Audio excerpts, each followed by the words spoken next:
Where's our... We got no Corgi music. Sorry, Biff. There we go.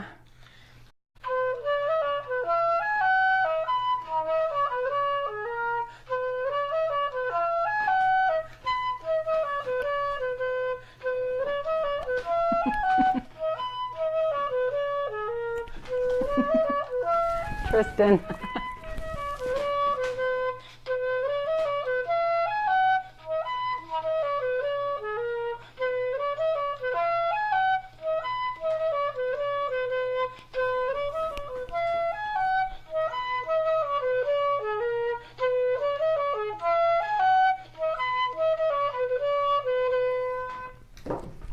Hooray!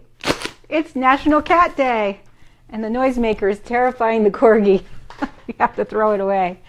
So we're doing a very quick episode of Conversations with a Corgi this morning because Tristan's soaking wet from his bath. Now he's shaking because he's scared of the cat thing. And I'm soaking wet from getting a bath and washing my hair after washing Tristan. And there's a load of laundry going on because we are getting ready for our TED Talk. It was a tough slog yesterday too, I'll tell you.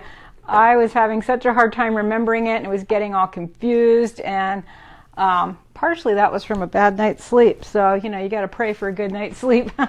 And today we are just so flustered, but it went really well this morning a couple of times practicing it. So today is National Cat Day. I don't have a cat. What I have is this really cute cat someone made for my mother to give one to me and my sister years ago. A gray Siamese cat. One of my favorite cat colors actually is a blue Siamese. And then my other resident cat is this cat who looks like my actual cat. So we'll just have a quick talk about what my actual cat experience was, which is in my book, Dances of the Heart. But I had a cat who was called Kitty. I was at a concert in Albany and I got out at late at night, I don't know, 1 and 2 in the morning. And I went to my car and there was this kind of skinny, lonely looking, friendly kitty, kind of small. And I had Winston and Comet Corgis at the time. Winston loved cats, as does Tristan, but Comet Corgi terrified of cats. So I opened the car door and I said to the kitty, if you need a home, jump in, otherwise I'm leaving. Cat jumped in the car and sat on the driver's seat. So, of course, the cat needed to come home with me. And I was leaving to go to Provincetown like the next morning or the 2 days later, something like that. So I drove home with this cat in the car, walking all over my head and terrorizing Comet. And he was trying to hide under Winston, which didn't go well because Winston weighed about 22 pounds and Comet weighed like 32 pounds. So there was a lot of chaos. I got pulled over 3 or 4 times and had to explain that I was rescuing this cat and my dogs were afraid and blah, blah. So we finally got home. And Kitty moved in with us, and I went to Provincetown 2 days later. I've never had a cat. I know quite a bit about cats. My sister's had cats in most of her adult life. I'm fairly allergic to cats. I couldn't really live with one, I discovered. So anyway, I drove down to the beach to our little motel room, and I had my dogs, Winston and Comet, with me, and Kitty in the room. And on the way out, thank God, I remembered, let's grab that cat harness I have that I used for my rabbits. So I didn't know, here's this cat, I just rescued her. Does she know about litter boxes? And I'm going to be in this room. And I discovered at home that when she used the litter box, we all had to open the windows and be fumigated out of there because God knows what she'd been eating. And I, of course, didn't buy her very good cat food because I was desperate. I had to go to the store at midnight and the pet food store wasn't open. So I got her the best food I could. So we went to the Cape, and I thought, you know what?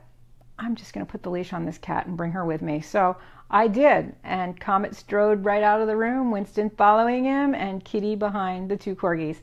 And Kitty was this beautiful orange color, like this kitty, just like a Corgi with white ends. So that was a big selling point for me with this cat, and she was pretty. And we went over to the beach and walked around. The dogs played in the water and the surf, and Kitty used the litter box that was all around us. And I had my dog clean up bags, and Kitty gave me some dirty looks when I was picking up her kitty poo off of the beach. But people were running up to me asking her name and her age and how did I teach her to walk on a leash, and do I always bring her to the beach, and what did she think about the water? Does she swim?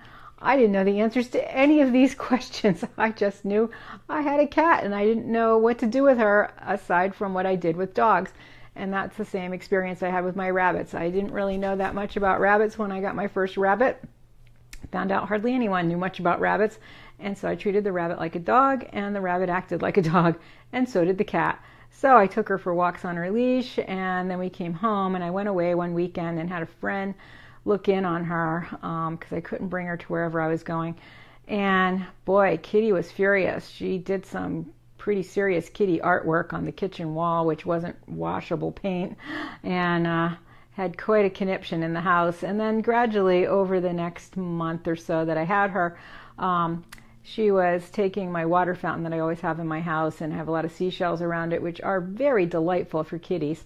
And at about 3 in the morning, she was throwing the shells on the floor and playing in the fountain and knocking things over and waking me up. And unlike most kitties, she wasn't that graceful walking around the china plates either. She was knocking those down and breaking a few. So she was nocturnal, having been wild for a while. So that wasn't working out so well. And then the dogs and I would be all sleeping on my bed happily, and at about 4 in the morning, clump, the cat would jump on the bed with all her claws. And that was fine for some of us, but Comet, who was terrified of cats, having had a barn cat problem early in his life, jumped off of the bed in terror, which then of course woke up Winston and me. And then even when Kitty did sleep, she slept on my head, which got me all congested and red and really almost not able to breathe from the congestion and the swelling in my throat, which made me realize I have a pretty serious cat allergy.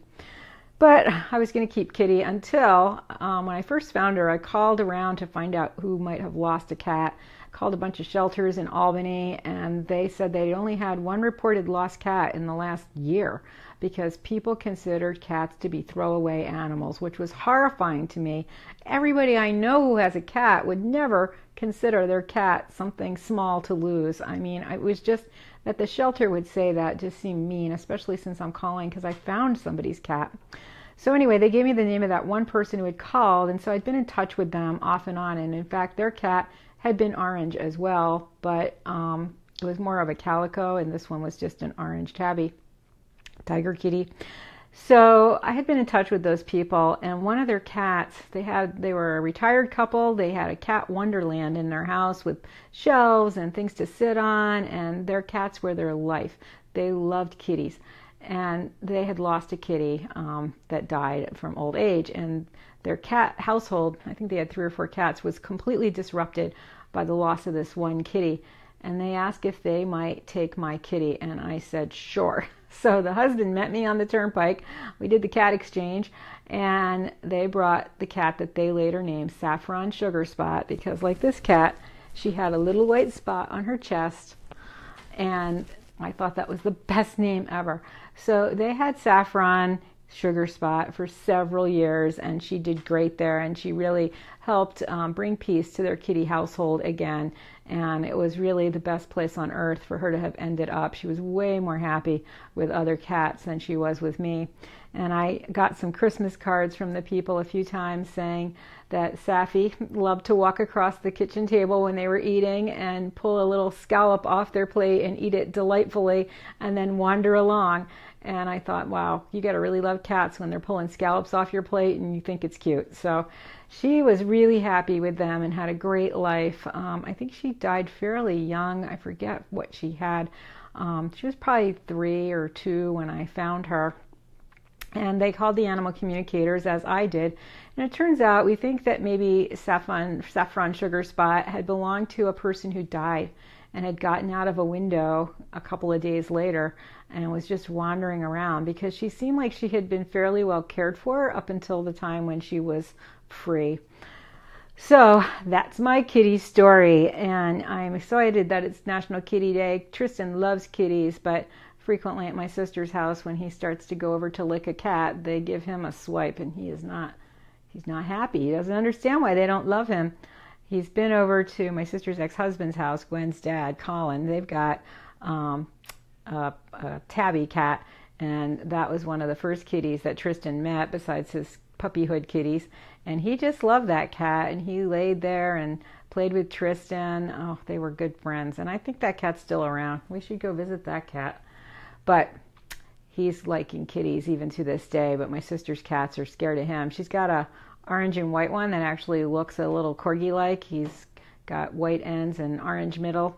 He's really handsome. His name is Buddha, but he is a snarly kitty. You can be petting him and then he'll chomp you. And he's a good hunter, and he's scared of the dogs. And then when he's in the house, he's a very big bully with the dogs. So anyway, Tristan has some cat experience in his life. But today, being National Cat Day, it's raining and kind of yucky here in New England. So it's a great day to sit inside with a cat purring on your lap, read a book, watch TV, and really enjoy your kitty today for National Cat Day.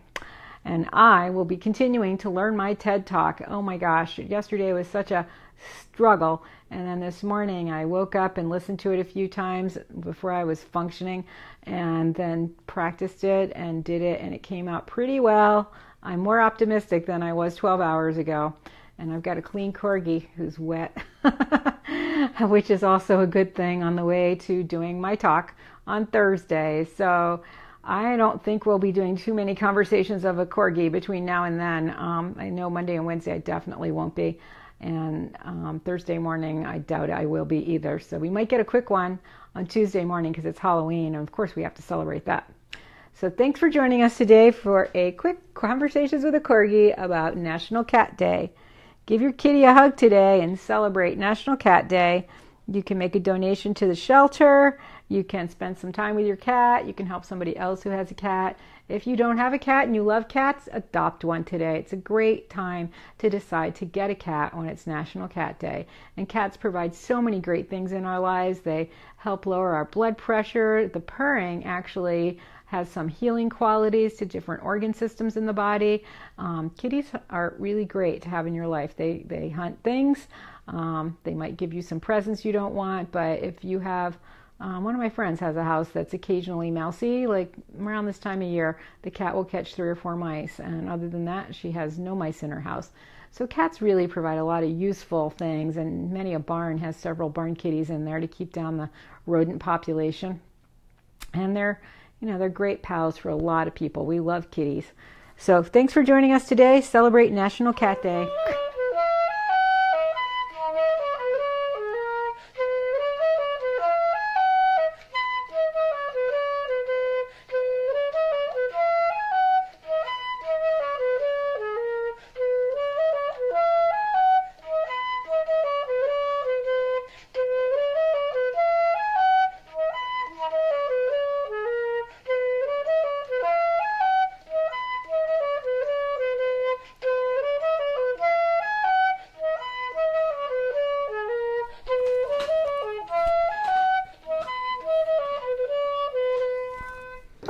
Back to TED Talk world for me. Happy National Cat Day.